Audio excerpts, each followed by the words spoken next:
Mais tout de suite, Aulnay-sous-Bois, l'affaire de ce contrôle de police qui a viré au cauchemar pour le jeune Théo a pris une tournure politique et questionne les rapports de défiance mutuelle entre les jeunes et la police. Pour en parler avec nous ce matin, Pierre Jox, ancien ministre de l'Intérieur, avocat et médiateur du conseil départemental de Seine-Saint-Denis. Europe 1, C'est arrivé cette semaine. David Abiker. Bonjour Pierre Jox. Bonjour. Vous avez dirigé la police en tant que ministre de l'Intérieur, vous êtes avocat, vous vous consacrez désormais à la défense des mineurs. Vous êtes également médiateur du conseil départemental de Seine-Saint-Denis. Pierre Jox, quel regard portez-vous sur ce qui s'est passé à Aulnay, ce qu'a subi Théo et la mise en examen des 4 policiers qui l'ont interpellé? L'un d'eux est mis en examen pour viol. Un regard affligé à tout point de vue. D'abord pour la victime, ce pauvre garçon qui a été victime d'une blessure dans des conditions. Alors ça, c'est pas éclairci. L'enquête se poursuit. Ce qui est sûr, c'est qu'il a été blessé gravement. Affligé aussi pour la police. Mais je sais pourquoi ça vient de loin, malheureusement. Et beaucoup de gens qui disent faut réparer ça, faut corriger ça rapidement. On peut pas corriger rapidement une évolution qui a duré pendant 10 ans. Diminution des effectifs de police, diminution de l'encadrement dans la police, quasi disparition de la formation dans la police. Or, la police est un métier difficile, peut-être aussi difficile que celui de journaliste. Il demande une formation professionnelle à tout point de vue. Or, il est bon de savoir, beaucoup de gens l'ont oublié, que Cazeneuve vient seulement aujourd'hui, Premier ministre, il y a peu de temps, ministre de l'Intérieur, vient seulement de restaurer, de rétablir, de reconstruire une direction de la formation de la police nationale qui avait été supprimée par Sarkozy et, il faut le dire, qui n'a pas été rétablie par Valls. Qu'est-ce qu'elle peut faire de plus, cette direction de la police nationale, Pierre Jox? Eh bien, quand j'étais ministre de l'Intérieur, après de faire, on a fait passer la formation de base du gardien de la paix de 2-3 mois à 1 an. On a fait passer des examens, on a fait des formations à des brigadiers, à des cadres qui n'avaient jamais eu de formation, qui étaient entrés dans la police du temps de la guerre d'Algérie, qui n'avaient jamais eu de formation. Formation à quoi? Formation d'abord juridique. Qu'est-ce qu'on a le droit de faire et de ne pas faire? Formation sociologique. Qu'est-ce que c'est qu'un malfaiteur, un jeune, un vieux, quelqu'un de dangereux? Formation technique. De quelles armes on se sert ou on ne se sert pas, dans quelles circonstances? Et tout ça, c'est quelque chose qui demande des études approfondies. On ne peut pas confier des armes. Dans l'armée, on forme les soldats, les sous-officiers, les officiers.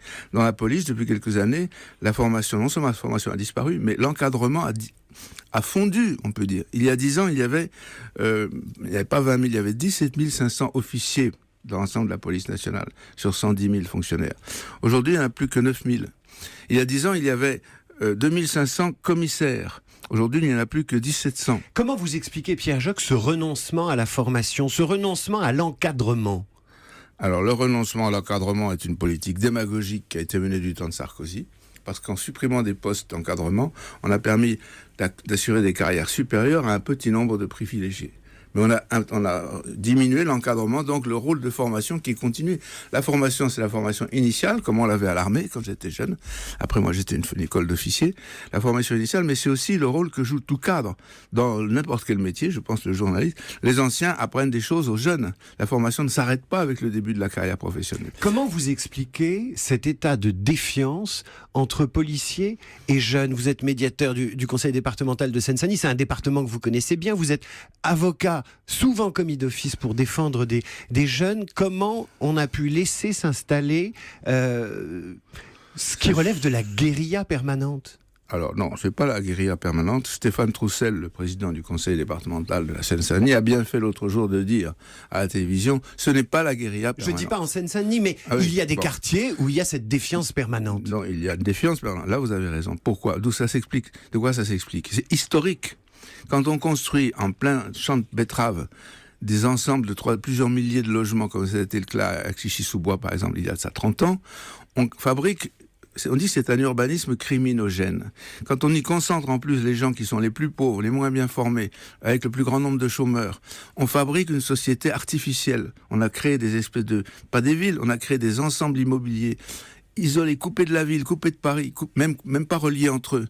Donc on a créé des situations qui, en effet, provoquent des tensions. Et en particulier des tensions sociales, et en particulier des tensions entre ceux qui sont jeunes et qui voudraient autre chose, et ceux qui souvent sont très jeunes aussi, les plus jeunes policiers qu'on envoie dans les missions les plus difficiles, et qui eux se trouvent confrontés, alors certains de vos collègues journalistes l'ont remarqué, parfois on a l'impression qu'on se trouve devant 2 bandes rivales. Alors évidemment, c'est pas ça. La fonction de la police est une fonction éminemment psychologique, autant que juridique. La police est là pour donner l'exemple. Quand la police est mal formée, quand elle est mal encadrée, quand elle commet des abus et qui ne sont pas sanctionnés, effectivement, ça aggrave la tension entre la jeunesse et la police. Mais, j'observe que Cazeneuve, depuis des années, c'est la première fois qu'un ministre de l'Intérieur, enfin, suivi j'espère par le Roux, change de cap et revient à quelque chose de classique dans les pays anglo-saxons, en Grande-Bretagne, en Allemagne, dans les pays scandinaves. La formation des policiers est une affaire sérieuse. Il n'est pas question de supprimer la formation, on la développe. Comment est-il possible qu'on arrive à ce qui s'est passé à Aulnay, c'est-à-dire des gestes inconsidérés, un manque absolu de contrôle. On parle aujourd'hui de caméras mobiles pour que les policiers soient filmés pendant leurs interventions, que les jeunes soient eux-mêmes filmés, que tout le monde soit rassuré par la présence d'une caméra témoin pour que des gestes inconsidérés et incontrôlés n'arrivent pas. Alors on n'en parle pas seulement, on en parle, ça a été décidé il y a quelques jours, les caméras mobiles doivent être branchées automatiquement, obligatoirement, plus exactement, en cas de contrôle.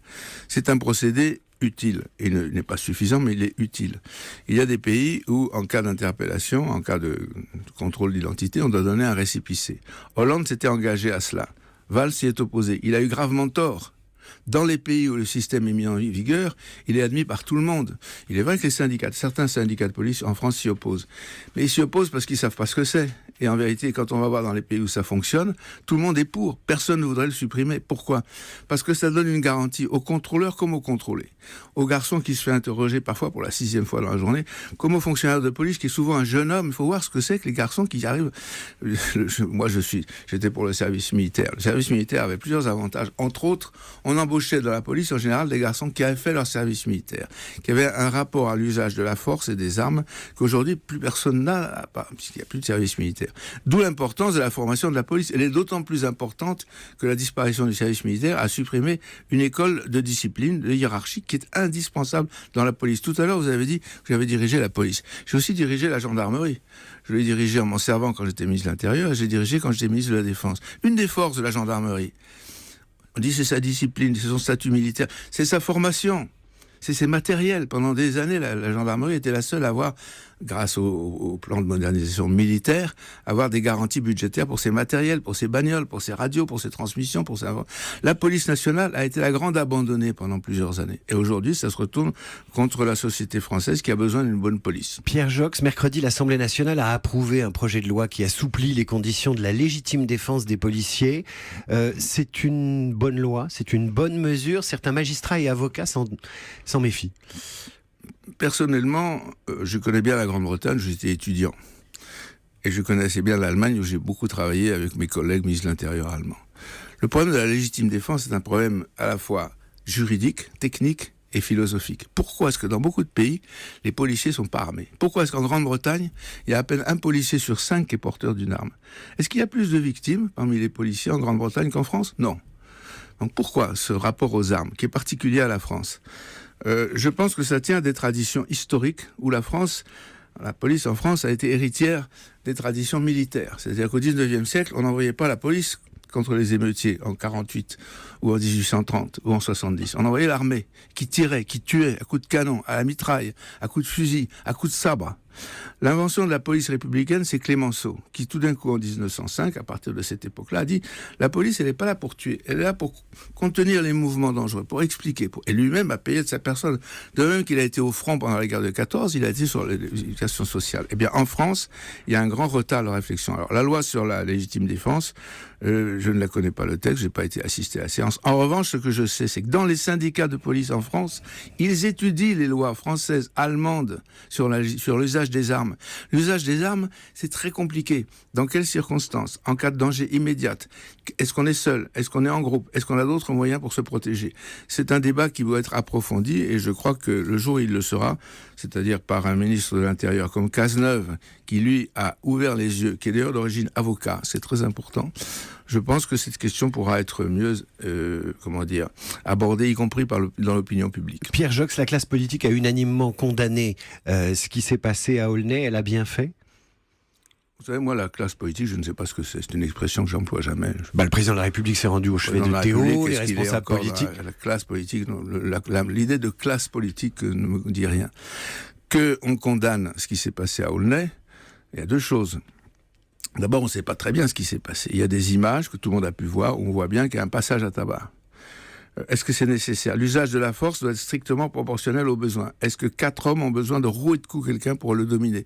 Ça peut arriver, un Hercule et 4 gringalets. Mais ça, l'enquête l'établira. Deuxièmement, est-ce qu'il faut utiliser des armes? Par exemple, des coups de matraque, des coups de poing, des coups de pied. Ça peut arriver dans certains cas, mais ça aussi, ça doit être contrôlé. Il y a une enquête qui est en cours sur 2 plans. Le plan disciplinaire, parce qu'il n'y a pas que la justice. La police, comme l'armée d'ailleurs, la police est une force organisée avec une hiérarchie, donc il y a une enquête disciplinaire. Est-ce qu'il y a eu des fautes professionnelles qui relèvent de la discipline? L'enquête le dira. Il y a une enquête de justice. Est-ce qu'il y a eu des délits ou des crimes qui ont été commis? L'enquête le dira. Ce que je crois, en tout cas, c'est que c'est une affaire, malheureusement, c'est pas la première, qui montre que le problème de la formation, de l'encadrement et du contrôle de la police nationale est en France une question qui s'est dégradée depuis 10 ans et qui commence seulement à se relever. Pierre Jox, merci d'avoir été l'invité d'Europe 1. Je rappelle que vous avez été ministre de l'Intérieur. Merci d'avoir été avec nous ce matin.